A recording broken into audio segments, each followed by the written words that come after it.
नमस्कार, मैं हूँ राजूदान और ये संदीप जी हमारे साथ है। दिल्ली में जो आंदोलन चल रहा है उसकी चर्चा करेंगे हम। संदीप जी, क्या है ये सब मामला, क्या है पूरा दिल्ली का आज? एक दिल्ली में आज दुखद घटना हुई। पुलिस ने बहुत मारा छात्रों को, नौजवानों को। उसके ऊपर बल प्रयोग किया, आंसू गैस के गोले छोड़े गए, लाठीचार्ज हुआ। उन लोगों की इतनी एक छोटी सी मांग थी कि जो जिम्मेदार है पेपर लीक में, मंत्री धर्मेंद्र प्रधान, केवल उसका इस्तीफा हो जाए। और वो कोई बड़ी चीज नहीं मांग रहे थे। सरकार चाहती तो आराम से मुद्दे को खत्म कर सकती थी और नौजवानों को भी लगता कि सरकार कुछ कर रही है काम। जिसने गलत किया है उसको कुछ सजा मिली, सबक मिला। और यदि वो इस्तीफा दे देते तो उनका क्या बिगड़ जाता, कुछ उनके ऊपर कोई सजा भी नहीं होती, केवल मंत्री पद ही नहीं रहता, उसकी जगह कोई दूसरा मंत्री आ जाता। लेकिन सरकार सत्ता के अहंकार में उन्होंने छात्रों के साथ कोई मीटिंग नहीं की। 20-21 दिन सोनम वांगचुक वहां पर आमरण अनशन पर थे, तो उनको जबरदस्ती बलपूर्वक तानाशाही के रूप में उसको उठा के ले गए। उनके साथ कोई चर्चा करने के लिए सरकार कोई नहीं आ पाई। वहां से केवल 2 किलोमीटर ही दूर है जो वहां पे नेता है, तो उन लोगों ने कोई उनकी परवाह नहीं करी। अब दूसरा प्रश्न उठता है कि आखिर ये सरकार किस प्रकार से जो महत्वपूर्ण मुद्दे थे उसको डाइवर्ट कर दिया। जिस प्रकार से डायरेक्ट हिट हो रहा था वो राम मंदिर का चढ़ावा चोरी, चंदा चोरी का, उसमें भारतीय जनता पार्टी, प्रधानमंत्री मोदी का जो उन्होंने नियुक्ति की थी वहां पर ट्रस्ट में, आरएसएस की क्या भूमिका थी, वो सवाल उनके ऊपर डायरेक्ट आ रहा था। तो उन्होंने वो मुद्दा कैसे कैसे जो देश के महत्वपूर्ण मुद्दे हैं जो सरकार को हिट कर रहा था, उन लोगों ने वो मुद्दे को डाइवर्ट करके सीधे एक मंत्री के ऊपर कर दिया कि एक व्यक्ति के ऊपर मुद्दा हो गया। हकीकत में जिस भारतीय जनता पार्टी ने वर्षों से राम के नाम पर वोट मांगा, नारा लगाया, उसी मंदिर को बना के इन्होंने वहां पे जो लूट मचाई, उसका जो भंडा फूटा, सरकार कहीं मुंह दिखाने लायक नहीं रही। उनको लगा कि अब क्या करें। हर बात जब इनसे कोई सवाल करो, बेरोजगारी की करो, भ्रष्टाचार की करो, तो ये नारा लगाते थे जय श्री राम का। अब तो नारा भी नहीं लगा सकते, उनको शर्म आएगी तो लोग बोलेंगे कि यही नारा लगाना था तुमको चंदा चोरी का। वहां पे तुरंत सबको याद आएगा अयोध्या, कि इन्होंने अयोध्या में क्या काम किया है। अब सबसे बड़ी बात यह है कि सरकार किस प्रकार से छिपा लिया। ये मुद्दा तो केवल इससे रिजाइन दे देने से भी कुछ नहीं होने वाला है। हकीकत में देश में नौकरियां नहीं रही। जो सरकार बोलती थी कि हर साल 2 करोड़ नौकरी देंगे, वो सरकार नौकरी दे नहीं पा रही है। जो छात्र यदि एग्जाम दे के पास भी हो जाए तो उसके लिए नौकरी नहीं है। तो सरकार बताए कि हम हर साल कितनी नौकरी दे रहे हैं, कितनी देंगे, 1 महीने में कितनी देंगे और 1 साल में कितनी देंगे, तो लोगों को पता चलेगा कि सरकार की असलियत क्या है। लोगों के पास बेरोजगारी चरम सीमा पर हो गई है देश में। पूरा देश देख रहा है कि कितने लोग वहां पहुंचे हैं, कितने विद्यार्थी लोग वहां पहुंचे हैं और उसके साथ है जनता पार्टी अपने को खुद को देश समझने लगी और ये हिंदुओं के खुद के ये ठेकेदार बन गए कि जितने देश में हिंदू है उसके जो है ठेकेदार बन गए स्वयंभू। भले उनको कोई नहीं मानता हो, शंकराचार्य को भी ये नहीं मानते, इनका इतना अहंकार है। तो देश की युवा को अब पता चल गया है कि इस समय पेपर लीक तो हो ही रहे हैं, उसके बाद पेपर के साथ लोगों को रोजगार नहीं मिल रहा है। कितने बच्चे जो है एग्जाम पास कर लिए, उसका भी पेपर कोई उसको नौकरी नहीं मिल रही है।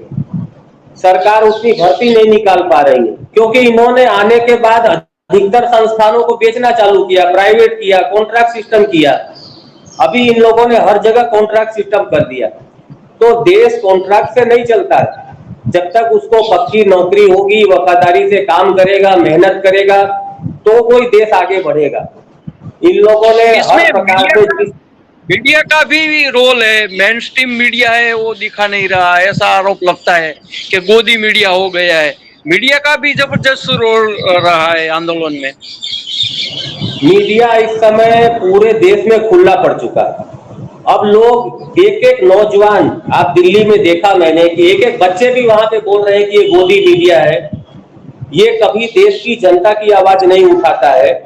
मीडिया का काम एक ही रह गया है। लोग अब बोलने लगे, टीवी पे जो एंकर आ रहे हैं, जो ग्राउंड रिपोर्टर कर रहा है उसको बोल रहे हैं गोदी मीडिया वापस जाओ, तुम्हारा काम यही है कि हिंदू मुस्लिम करना, डिबेट कराना, भड़काना।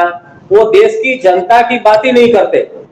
तो इतने सालों में ये देखने को मिला कि जो लोगों को अभी तक लग रहा था कि नहीं ये टीवी मीडिया है, अब उनको पता चल गया ये मीडिया है ही नहीं। अब उनके मुंह पर बोलने लगे। अब लेकिन उनको शर्म भी नहीं है, नौकरी भी कर रहे हैं, किस प्रकार से करते होंगे, उनका जमीर जिंदा हो तो उनको नौकरी छोड़ के किसी और व्यापार धंधे में लग जाना चाहिए।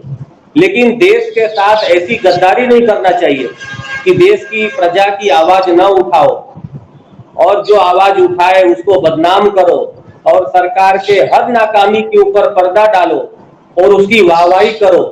ये मीडिया का काम रह गया है और ये देश की जनता को, बच्चे बच्चे को पता चल गया। पहले ऐसा नहीं था, पहले लोगों को धीमे धीमे पता चला, बहुत लोग नहीं समझ पाए वर्षों तक, लेकिन आज मीडिया का पूरा खुला हो गया है।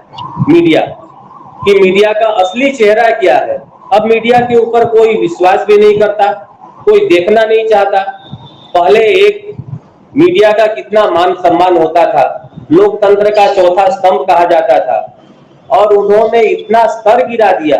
अब वर्ल्ड के मीडिया में मीडिया का स्तर भारत का कितना नीचे गिर गया, कोई पूछने वाला नहीं। हर चीज में इन लोगों ने इतना खराब कर दिया कि आने वाले समय में कितने साल लगेंगे इसको सुधारने में। इन लोगों ने इतना बदनामी करा दी है। जी राजू, कांग्रेस है, विपक्ष है, विपक्ष क्या कर रहा है? राहुल गांधी ने कोटा में सभा करी, अभी देहरादून में करी। देहरादून में भी भारतीय जनता पार्टी को कैसा लगा? जो ग्राउंड दिया उसके बाद उसका पैसा भी भर दिया था 1,70,000, बाद में एंड मौके में बोला कि आपको ग्राउंड नहीं देंगे। फिर तत्काल में इनको दूसरा ग्राउंड करना पड़ा।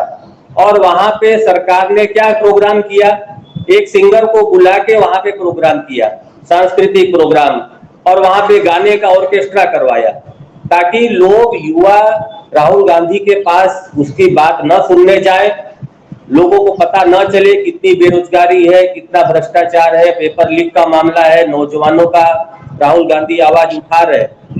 लेकिन तो भी सबसे ज्यादा भीड़ राहुल गांधी की सभा में आई। लोगों ने संगीत सुनना पसंद नहीं किया।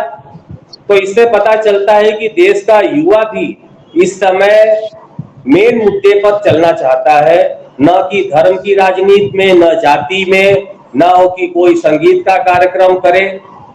अब देश की जनता को पता चलने लगा है और राहुल गांधी आने वाले समय में पूरे भारत में अलग अलग जगह और कार्यक्रम करने वाले।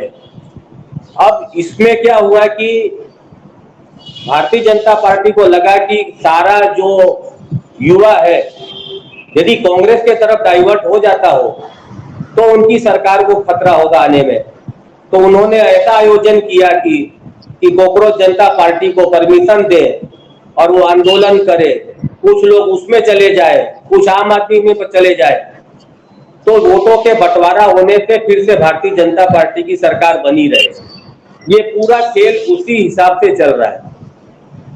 तो ऐसा लग रहा है कि ये जो बीजेपी है वो शासन नहीं कर रही है, फेल हुई है सरकार चलाने में, नाकाम हुई है, इसलिए ऐसा सब होता है देश में।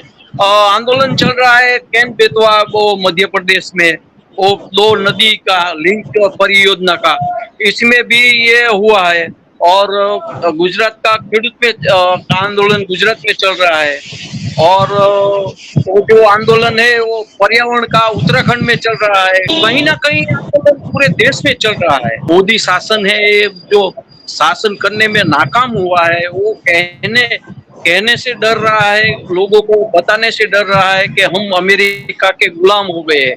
आपको इसके बारे में क्या कहना चाहते हैं? विपक्ष का कब मजबूत होगा और देश की जनता कब जागेगी, और उसके बारे में आप क्या कहते हैं? सरकार जवाब इसलिए नहीं दे रही है कि उसको पता है कि देश में कुछ भी हो जाए, देश की जनता कितना भी नाराज हो जाए, लेकिन वो कभी चुनाव नहीं हारेगी। भारतीय जनता पार्टी को विश्वास है कि हम चुनाव कभी हारेंगे नहीं। उनके पास चुनाव जीतने की चाबी है। यदि जिस सरकार को 5 साल में जनता के बीच में जाना पड़े और जनता के द्वारा चुनी हुई सरकार हो, तो वो जनता का काम करेगी। इससे पता चलता है कि उनको किसी की पड़ी नहीं है, न किसानों की पड़ी है, न नौजवानों की पड़ी है, किसी व्यापारी हो, इनको किसी की पड़ी नहीं है। उनको मालूम है कि हम चुनाव आएगा तो कैसे जीतना है, लोगों को कैसे बांटना है धर्म के नाम पर, फिर खुलेआम अलग अलग जगह सांसदों को खरीदना हो, डराना हो, धमकाना हो, एमएलए का करना हो। तो इन लोगों ने उसको एक लीगल बना डाला। अब कोई मीडिया नहीं बोलता है कि आपने कैसे इतने सांसद गए, क्यों उसकी जांच नहीं होती, वो कैसे रातों रात दूसरे किसी पार्टी से चुनाव लड़े, तो क्यों रातों रात वो पार्टी बदल लेते। तो इनका एक ही मकसद है कि किसी भी तरह सत्ता में बने रहना है, और सरकार सत्ता में बने रहने के लिए ही काम कर रही है। अभी आप देखिए कि डोनाल्ड ट्रंप बोलते हैं कि रूस से तेल नहीं लेना, तो सरकार लेना बंद कर देती है, कम कर देती है। और ट्रंप कौन होता है भारत के बारे में डिसीजन लेने वाला कि हम कहां से तेल खरीदेंगे कि नहीं खरीदेंगे। भारत देश का स्वाभिमान है, 140 करोड़ की जनता है। कभी इतना भारत झुका नहीं है जितना इस सरकार में झुका है। वो कम से कम 50 बार बोला कि ऑपरेशन सिंदूर में हमने बोला सीज फायर करो, हमारे कहने के हिसाब से इन्होंने किया। एक बार भी सरकार ने मुंह खोल के बोलने की हिम्मत नहीं रही कि आदमी झूठ बोल रहा है। हर चीज पे इसका मतलब मोहर लगते जा रही है। इनकी क्या क्या फाइल फंसी है कि इनका कुछ ऐसा राज है। एप्स्टीन फाइल का भी नाम आया, उसमें भी सरकार नहीं जवाब दे रही है। तो कई प्रकार से कुछ सरकार फंसी हुई है। उसके चलते लग रहा है कि ट्रंप दादागिरी करके, ब्लैकमेल करके वहां से जो निर्णय ले रहे हैं कि इतना टैरिफ लगाएंगे, हमारे हिसाब से चलो, सब तो सरकार उसके हिसाब से चल रही है। बोल देना चाहिए कि हमको जहां सस्ता तेल मिलेगा वहां से खरीदेंगे, ईरान से खरीदेंगे। तो सरकार ईरान से भी नहीं लेती, रूस से भी नहीं लेती, उनको जहां अच्छा लगता है। इजराइल के समर्थन में सरकार आ गई, अमेरिका के उसमें है, लेकिन अमेरिका के साथ रहने से भारत को कोई फायदा नहीं है। एक व्यक्ति को हो सकता है निजी लाभ, लेकिन देश को नुकसान है। वो टैक्स के ऊपर टैक्स लगा रहा है। यदि इतना मित्र देश है अमेरिका, तो भारत के ऊपर उसको क्यों इतना टैक्स लगा रहा है, टैरिफ लगा रहा है। तो इसका मतलब कुछ ना कुछ ऐसी चीज है जो सरकार छिपा रही है और ट्रंप उसका फायदा लेके दबा रहे हैं। अदानी का भी केस चल रहा है वहां पर, उसमें भी फंसी है सरकार, उसके ऊपर भी वहां पे जांच चल रही है। तो कई मामले ऐसे हैं कि उसके चलते सरकार समझौता करके केवल सत्ता में बना रहनी चाहती है। उनको लगता है कि जब भी सरकार उनकी जाएगी तो आने वाले समय में जो जो जांच होगी, क्या क्या खुलासा होगा, वो उनको डर है। इसके वजह से वो देश की जनता का कोई काम करने के ऊपर नहीं है। उनका एक ही टारगेट है कि किसी भी तरह सत्ता बनी रहे, अलग अलग राज्यों में सत्ता कैसे ले लें, उसके लिए उनको जो भी काम करना पड़े वो कर रहे हैं। उसके लिए विपक्ष को तोड़ना हो, क्षेत्रीय पार्टियों को तोड़ना हो, डराना हो, धमकाना हो, सभी प्रकार का वो खेल कर रहे हैं। ये न्यू वर्ल्ड ऑर्डर जो आ रहा है, वो मोदी भी बोल रहा है कि पूरा देश कहीं से चल रहा है, उसकी धुरा विदेश के हाथ में है। अब बिक गया है पूरा भारत का जो तंत्र है वो। तो कब का बदल गई होती, जनता बदल भी रही थी, लेकिन इन लोगों ने जो जो तरीका अपनाया, लोगों को डराना, धमकाना, क्षेत्रीय पार्टियों को तोड़ना, अलग अलग प्रकार से इन लोगों ने बहुत कुछ किया है देश में। नहीं तो ये सरकार कब का 2019 में भी बदल गई होती, 2000 फिर, लेकिन सरकार एक ही काम है फिर से, जो केवल एक ही काम करती है कि हमको कैसे सत्ता में बने रहना है। और ये परिवर्तन आएगा तो अचानक आएगा, कोई कह नहीं सकता है कि 5 साल बाद आएगा, कि चुनाव आएगा तब सत्ता परिवर्तन होगी। जब इस प्रकार का कोई काम होता है देश में और विदेश में, हर जगह जब इनकी छवि इतनी खराब हो गई है, तो कहीं ना कहीं से कुछ ऐसा इनका राज खुलेगा, दबाव आएगा, अमेरिका से आएगा या भारत में कुछ और भ्रष्टाचार का भी खुलेगा, तो इनको सत्ता छोड़ के भागना पड़ेगा। वो कब होगा, कभी भी हो सकता है, 1 महीने में भी हो सकता है, 6 महीने में हो सकता है, 1 साल में हो सकता है, क्योंकि सरकार इतना भ्रष्टाचार में डूब गई है, वो कभी भी हो सकता है। हमारे साथ जुड़ने के लिए संदीप जी धन्यवाद।